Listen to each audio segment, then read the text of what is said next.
Alright, hey guys, what is going on? It is Dom40, and today I'm making a video where I just talk, because that's what I want to do. Also, I didn't even realize I passed 200,000 kills. Anyway, that's besides the point. As you see, the title of this video is called the Fortnite Effect, and this is an idea, I've had in my mind.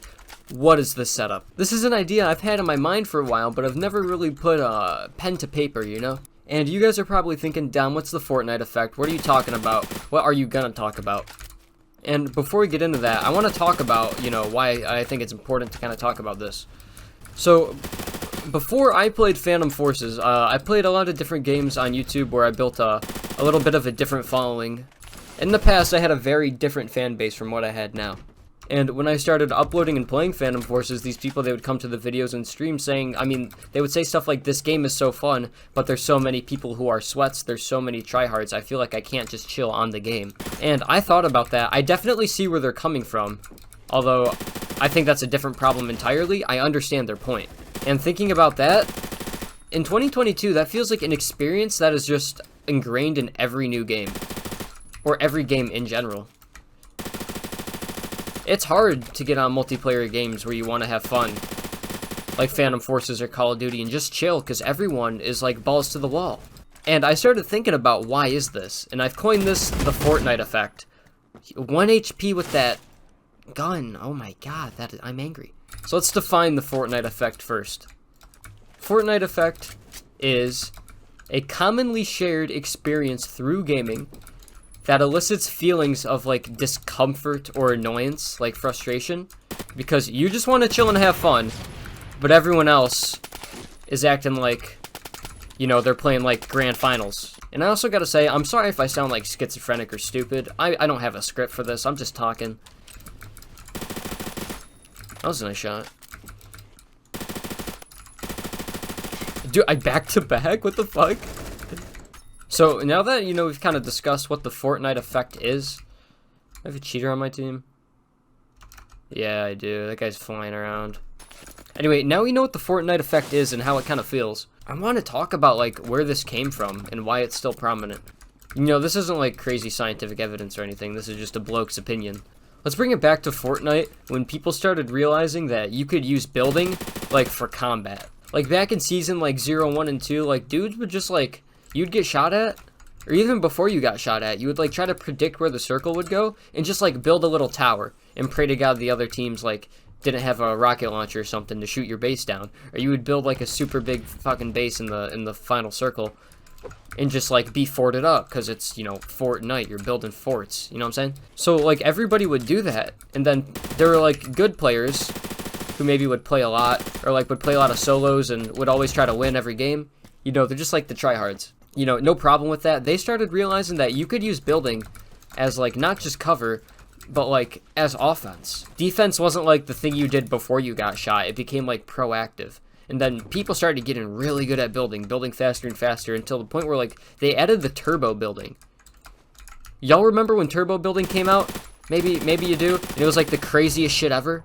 It's kind of like how that dude was just spamming the U sass across the map. They get tapped once and then it's just and it felt overwhelming and impossible to play against. So if you wanted to keep playing Fortnite, if you wanted to have fun, wow, this guy's awesome. So if you wanted to play Fortnite and have fun, you had to also get good at building so you could be on level with everyone else. And people just kept getting better and better and better.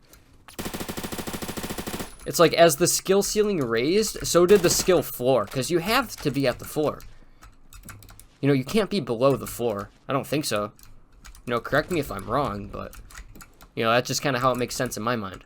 So Fortnite became this game where the idea was, you always had to, stay up to date or, on top of things, the new move, the new fucking, editing, the new building, the new tech, the new controls, the new sensitivities, the new options, the new settings. It's everything about that game was hard geared toward being number one no matter who you were, and it kind of was overwhelming, nerdy, and obsessive, and it got to the point where I don't think it was a lot of fun personally. It's a popular game, a ton of people play it, and because the game was so popular and everyone was victim to the Fortnite Effect in Fortnite, it started the mentality started to kind of bleed over to other games. Maybe not intentionally. I don't think this was intentional. I don't think this was always people starting to people feeling the need that they had to be on top of the game.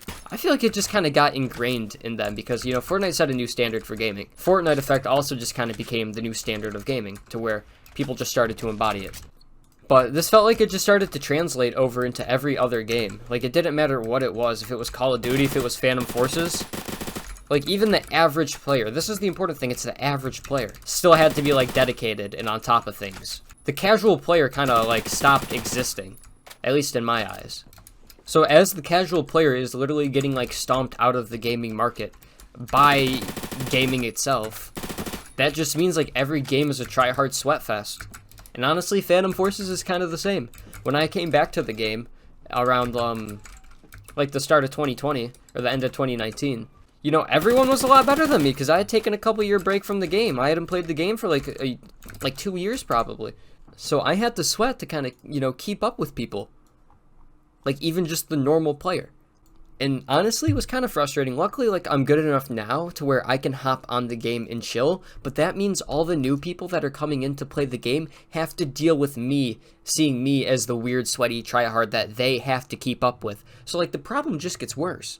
Like, as the good people just become casual, all the new people have to try harder than the people that are casually good. I don't know if any of this makes sense.